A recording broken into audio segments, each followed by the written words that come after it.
Çoxlu suallar gəlir. Bu aparat necə ola bilər ki, sadə vibrasiyası nəticəsində qan dövranını bərpa edir? Düşünün ki, bu şüşə sizin damarlarınızdır və içindəki su isə sizin qanınızdır. İndi baxın, görün, bu aparat sizin qan dövranınızı necə surətləndirəcək və yaxşılaşdıracaq. Bu aparat kimlər üçündür? Təzyiq, şəkər, ürək-damar problemi olanlar, bəylər üzərində oturmaqla bel yırtığı və prostata qan axını bərpa edə bilərlər. Aparatın üzərində gün ərzində 15 dəqiqə qalmaq 5 kilometr asta qatışa bərabərdir. Aparat nə edir? Üzərində olan xüsusi asta rejimə qoyuram ki, rahat şəkildə görə biləsiniz.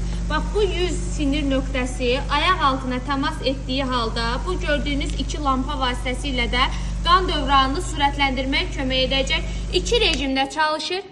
Bu ən sürətli rejimidir. Bir də var asta rejimi ki, ciddi şəkər problemi olan insanlar ki, qan dövranının fəaliyyəti artıq zəifləyir. Onlar asta rejimlə başlayaraq aparatı istifadə edərək qan dolaşımını sürətləndirə bilərlər. Bu aparat kimin evində varsa, o insan şəkər, təzyiq, osteoxondroz, prostat, bel yırtığı kimi problemlərlə qarşılaşması sıfıra bərabərdir.